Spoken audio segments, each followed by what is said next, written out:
Bonjour, c'est Ursule encore. On est le 12 février 2025. Alors, je viens sur la trompette aujourd'hui encore et je viens proclamer le retour de notre Seigneur Jésus-Christ. Amen. Alors, je viens parler de retourner à l'essentiel. Amen. Retourner à l'essentiel. Et depuis hier, le Seigneur met l'accent sur ça, dans mon temps avec lui. Et je viens nous encourager à retourner à l'essentiel. Amen. On peut facilement se laisser distraire. On peut facilement, n'est-ce pas, faire deux, trois choses à la fois. Dieu faisant partie de la chose. Amen. On peut être en train de servir Dieu et aussi faire autre chose à côté. Parce qu'on s'est dit, mais il faut que je gagne ma vie. Il faudrait que je pourvoie aux besoins de la famille, des enfants, etc. Toutes ces choses, Dieu sait que c'est important. Et il nous dit, dans Matthieu 6, le verset 31, « Ne vous inquiétez donc point, et ne dites pas, que mangerons-nous, que boirons-nous, de quoi serons-nous vêtus? Car toutes ces choses, ce sont les païens qui les cherchent, qui les recherchent. Votre Père céleste sait que vous en avez besoin. Cherchez premièrement le royaume et la justice de Dieu, et toutes ces choses vous seront données par-dessus. Ne vous inquiétez donc pas du lendemain, car le lendemain aura soin de lui-même. À chaque jour suffit sa peine. Amen. Alors Dieu parle, n'est-ce pas, notre Seigneur, pardon, parlait, n'est-ce pas, à la population qui le suivait alors qu'il était en train d'enseigner. Et il ramenait le focus à l'essentiel. Mettre Dieu en priorité, toutes les autres choses vont s'aligner. Amen. Alors, on vit dans un monde, n'est-ce pas, où les besoins sont criants. On n'est plus dans les sociétés anciennes où chacun avait son lopin de terre, chacun allait cultiver la terre, et puis il fallait subvenir aux besoins de la famille, et puis chacun avait sa part, je veux dire. Aujourd'hui, c'est plus comme ça. Aujourd'hui, il y a le commerce qui s'est développé, si bien que il y en a qui travaillent, n'est-ce pas, pour rapporter l'argent à la maison.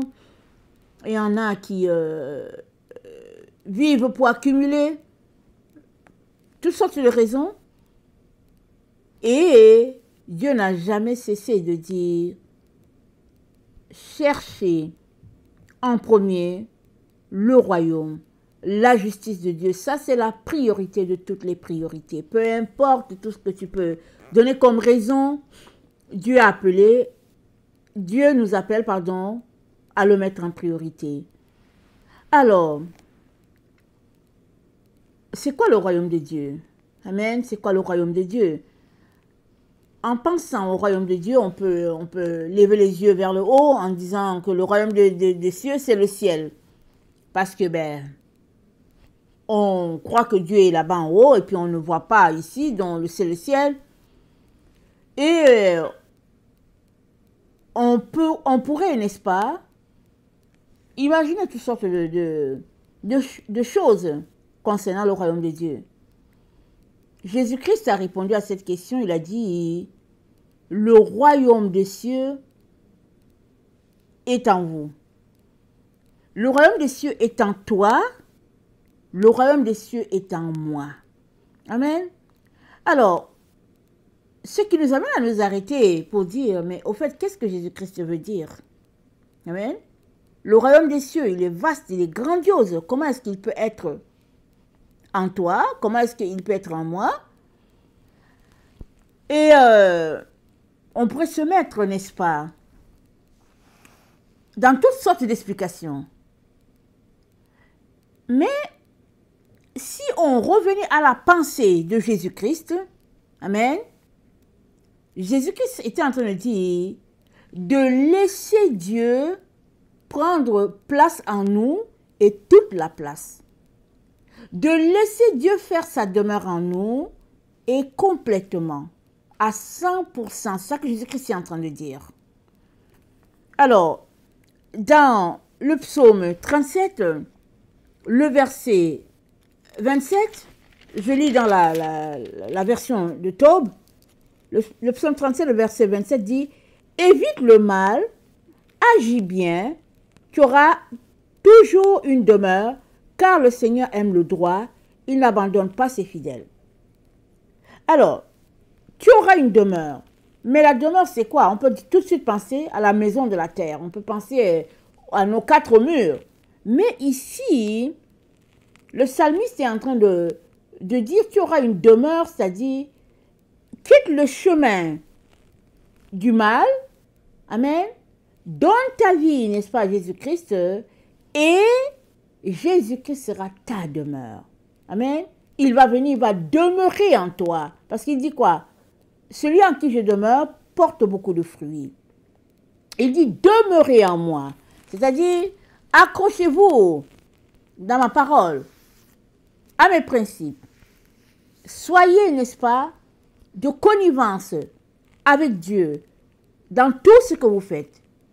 Et tu seras la demeure de Dieu, tu seras le sanctuaire de Dieu. C'est ça que le royaume de Dieu veut dire. Cherchez vraiment le royaume de Dieu. C'est-à-dire, fais tout pour être le sanctuaire de Dieu.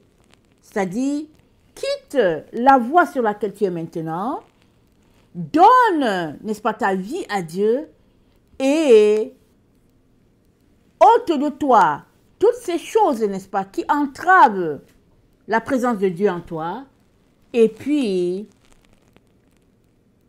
nettoie, n'est-ce pas, balaye, fais le ménage, n'est-ce pas, de ce qui est en toi pour que Dieu vienne pleinement, n'est-ce pas, avoir toute la place. Alors, souvent, on ne réalise pas, n'est-ce pas, au fait, le mouvement qui se passe quand on laisse aller ces choses qui nous gardent captifs. Amen. Quand on laisse aller ces choses qui nous retiennent, exemple c'est un péché, exemple c'est un comportement qu'on a, quand on les laisse aller, on fait de la place, n'est-ce pas, à ce que Jésus-Christ soit, que Jésus-Christ prenne la place. Amen. C'est ça qui se passe. Et dans le psaume 39, au verset 7, c'est dit, « Oui, l'homme va et vient comme un reflet. Oui, son agitation, c'est du vent. Il entasse et ne sait qui ramassera. Dès lors, puis-je attendre, Seigneur, mon espérance est en toi. » C'est-à-dire, le psalmiste dit ici que celui qui n'a pas Dieu passe son temps à amasser d'autres choses. La personne court après d'autres choses, n'est-ce pas? Son motif, ce qui le fait aller, c'est d'autres choses. Mais Jésus-Christ nous dit de retourner à l'essentiel, c'est-à-dire de mettre Jésus-Christ la priorité. Jésus-Christ a dit quoi? Si quelqu'un veut venir après moi, qu'il renonce à lui-même, renonce à tes projets, renonce à ta propre personne, renonce à tout ce qui fait de toi, n'est-ce pas? Quelqu'un qui a de la valeur, de l'importance, renonce à tout cela, laisse Jésus-Christ prendre toute la place en toi, et alors, n'est-ce pas, tu seras en train de bâtir le royaume de Dieu en toi. Amen. Et dans le psaume 40, le verset 3 à 5, le psalmiste fait une comparaison ici avec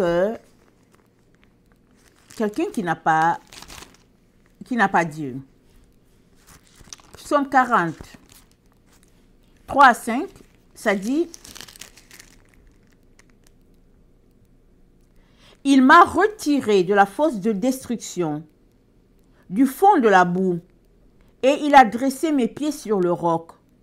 Il a affermi mes pas. Il a mis dans ma bouche, un cantique nouveau, une louange à notre Dieu. Beaucoup l'ont vu et ont eu de la crainte. Et ils se sont confiés en l'Éternel. Heureux l'homme qui place en l'Éternel sa confiance et qui ne se tourne pas vers les hautains et les menteurs. Heureux celui qui place en Dieu sa confiance, qui ne se tourne pas, n'est-ce pas, vers ceux-là qui ne marchent pas avec Dieu. Alors,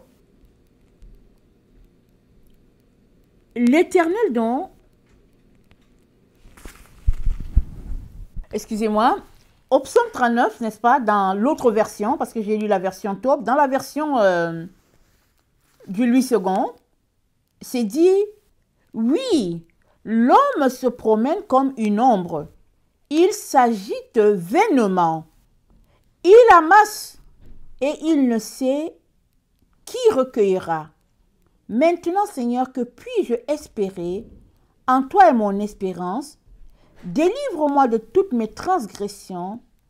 Ne me rends pas l'opprobre de l'insensé. Amen. Alors, l'insensé a un opprobre. Amen. C'est quoi l'opprobre de l'insensé? Si on lit, on va voir que l'insensé, quelqu'un est qualifié d'insensé parce que la personne ne s'intéresse pas à Dieu. Puisque Dieu est la source de tout, il est le début, il est la fin. Alors, ne pas s'intéresser à Dieu, c'est pris comme marcher sur la voie de l'insensé.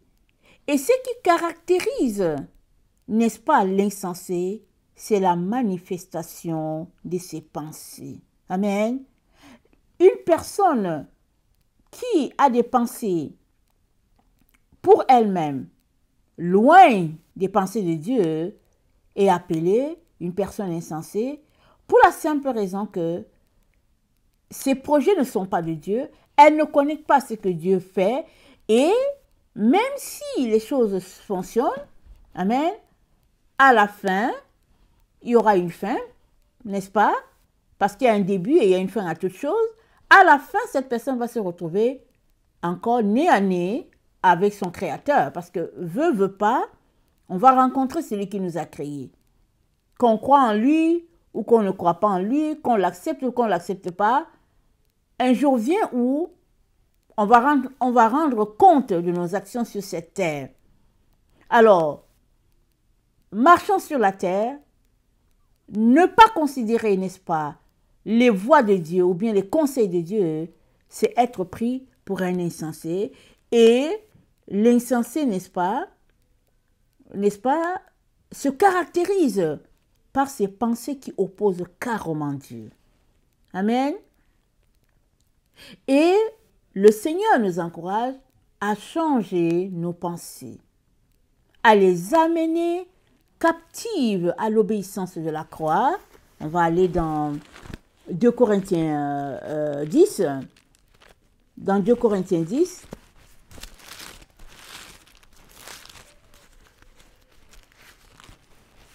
Dans 2 Corinthiens 10, le verset 5 nous dit, on va commencer au verset 4, ok? Car les armes avec lesquelles nous combattons ne sont pas charnelles, mais elles sont puissantes par la vertu de Dieu pour renverser les forteresses. Amen.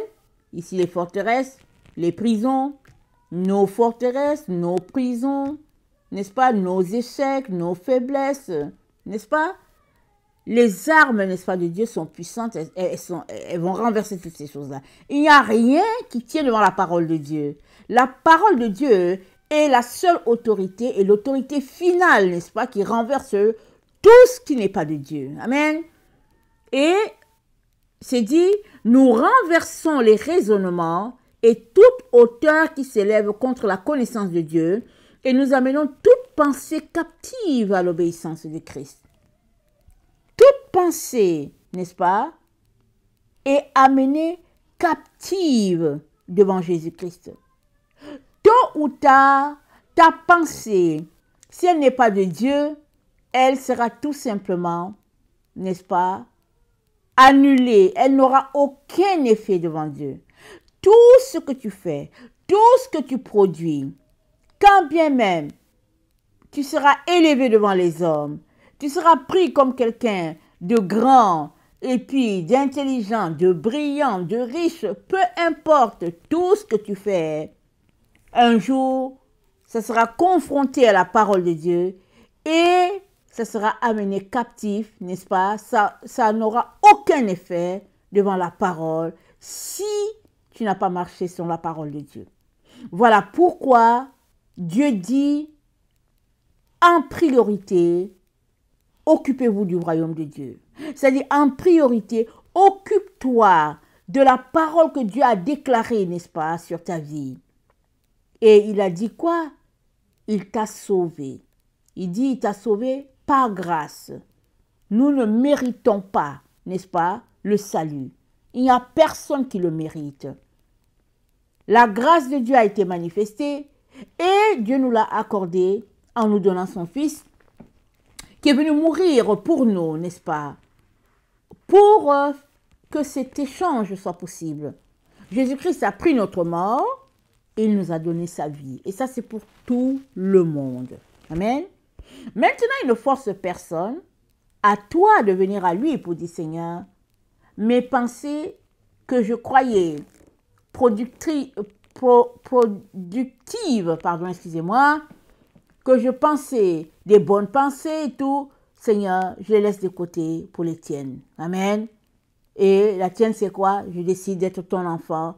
Je décide de marcher selon tes voies, laissant de côté mes projets et élevant tes projets à toi. Amen. Alors, tout donc se passe au niveau de la pensée.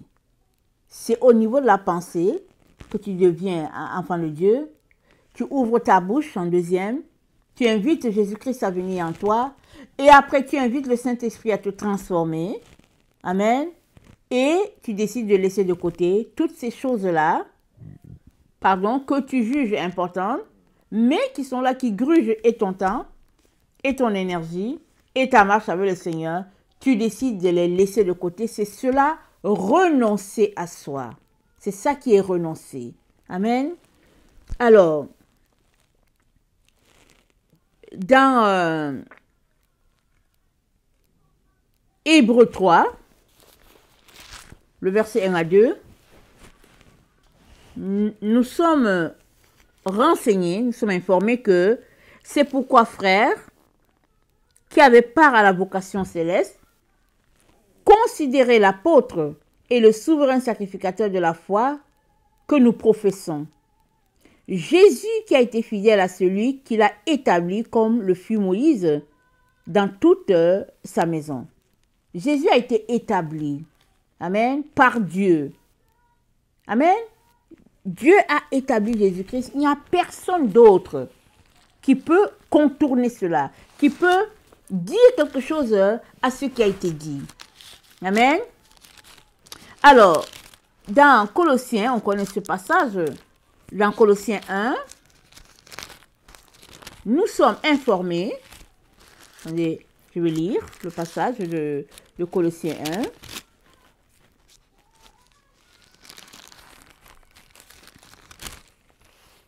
Au verset 15, c'est dit, « Il est l'image du Dieu invisible, le premier-né de toute la création, car en lui ont été créées toutes les choses qui sont dans les cieux et sur la terre, les visibles, les invisibles, trône, dignité, domination, autorité ont été créés par lui et pour lui. » Amen.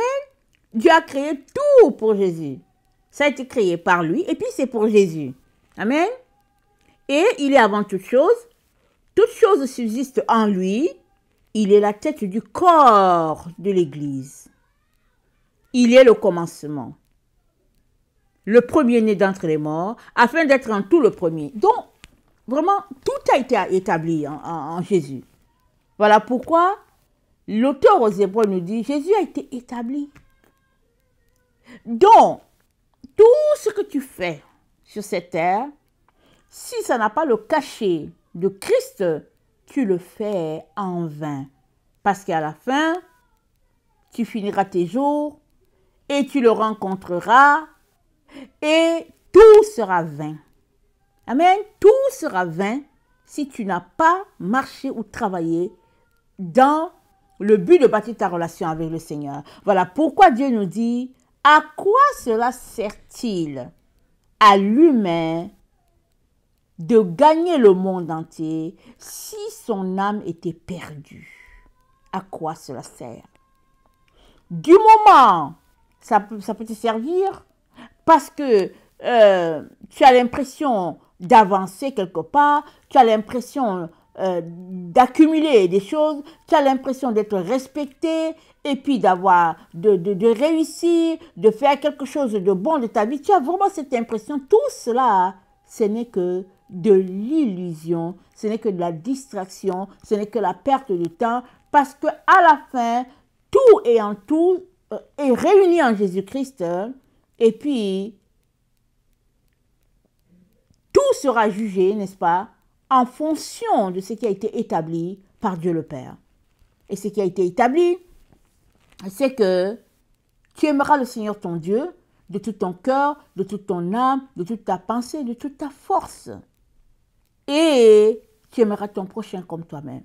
C'est-à-dire, la base de l'amour, n'est-ce pas, c'est ça qui va nous conduire à établir cette priorité des priorités qui est chercher premièrement le royaume de Dieu et sa justice.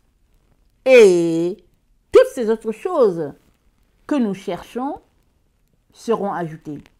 Ça sera juste quelque chose de secondaire, pas quelque chose de prioritaire. Amen. Et dans Hébreux 4, au verset 15, nous sommes informés que, car nous n'avons pas un souverain sacrificateur qui ne puisse compatir à nos faiblesses. Au contraire, il a été tenté comme nous en toutes choses, sans commettre de péché. Approchons-nous donc avec une assurance du trône de la grâce, afin d'obtenir miséricorde et de trouver grâce pour être secourus dans nos besoins. On nous dit de nous approcher du trône de grâce parce que Dieu va nous secourir dans nos besoins. Alors, on n'a plus besoin, n'est-ce pas, de dire, ok, je travaille beaucoup parce que je cours après mes besoins, je dois rencontrer mes besoins, je dois satisfaire mes besoins et tout. C'est écrit, on vient de lire, que Dieu va nous secourir dans nos besoins. Parce qu'il est le souverain sacrificateur, notre Seigneur, qui compatit, n'est-ce pas, à nos faiblesses. Tu es faible. Tu aimerais peut-être que tel besoin soit comblé. Tu es faible parce que tu as la difficulté à asseoir ta foi. Tu es faible parce que tu doutes de l'amour de Jésus. Alors, l'auteur aux Hébreux nous dit de venir, parce que Jésus-Christ a été tenté comme nous à tout point de vue, à tous les niveaux. On n'a pas seulement dans la Bible tout ce par quoi il est passé. Amen. Mais, étant un humain, il a été tenté comme nous. À la fin, il est sorti triomphant de ce que Dieu l'a envoyé faire sur la terre. Et il est capable de t'aider à triompher toi aussi par rapport à ton appel, par rapport à tout ce que tu as appelé à faire. Seulement, place Dieu en priorité, qu'il soit la priorité de toutes les priorités. Amen. Et l'autre texte que je viens nous intéresser se trouve dans 2 Timothée 2.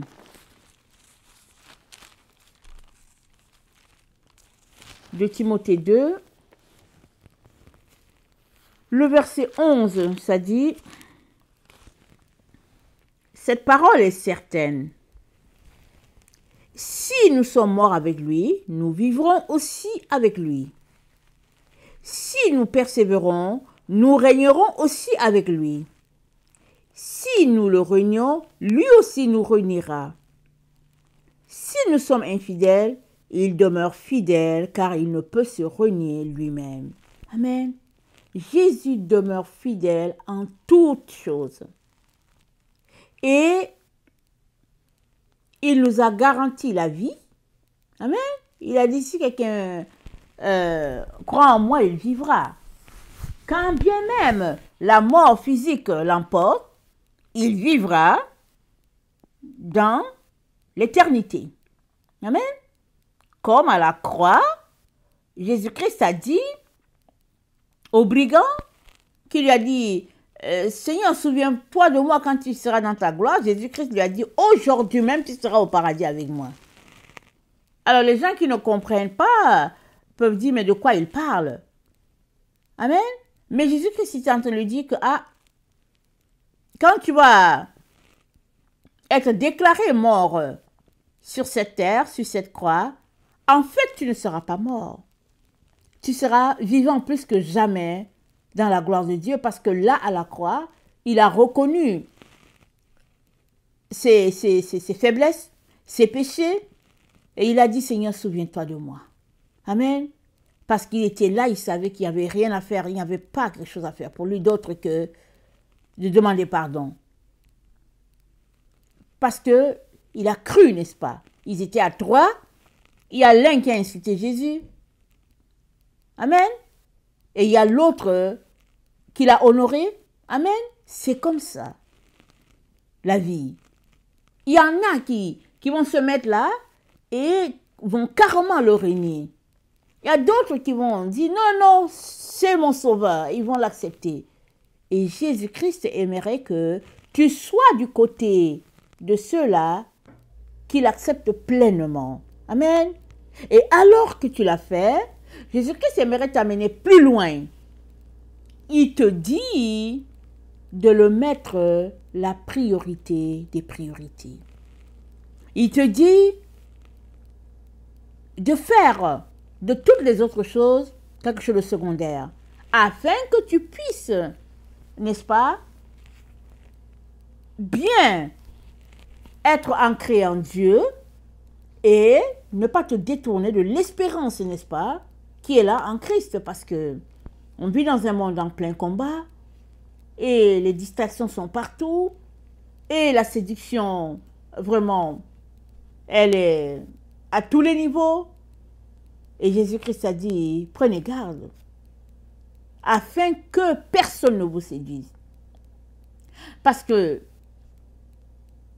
le monde nous est présenté comme quelque chose d'alléchant.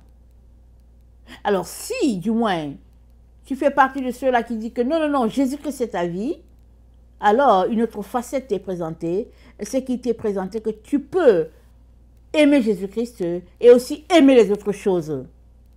Et Jésus-Christ te dit, non. Tu dois aimer Dieu et Dieu seul. Et alors que tu penses que ce n'est pas quelque chose de possible, l'auteur aux Hébreux te dit, oui, c'est possible. Parce que Jésus-Christ a été tenté, de toutes les tentations possibles, il a été tenté. Il a triomphé, donc il est capable de t'aider toi aussi à laisser toutes ces tentations-là de côté et à triompher afin que Dieu soit la priorité de toutes les priorités dans ta vie. Amen. Et c'est cela, retourner à l'essentiel. L'essentiel, c'est le royaume de Dieu et la justice de Dieu. Et le royaume de Dieu, ce n'est pas en regardant le ciel, ce n'est pas en s'imaginant que Jésus-Christ est quelque part dans les nuées. Non, non, non. Le royaume des cieux est en toi. C'est là à l'intérieur de toi, là où tu es, tu portes en toi le royaume des cieux ou bien tu ne le portes pas. Amen. Et si tu portes le royaume des cieux, Jésus-Christ te dit de laisser donc les royaumes de la terre, de laisser les distractions de la terre et te concentrer à ce que le royaume de Dieu soit pleinement ancré en toi. Amen. Alors, ce qui te semble impossible n'est pas impossible à Dieu. Dieu est celui-là seul qui t'aidera, n'est-ce pas, à asseoir pleinement le royaume de Dieu en toi. Que le Seigneur bénisse sa parole et que tu puisses décider de faire de lui la priorité de toutes les priorités. Amen. Alléluia.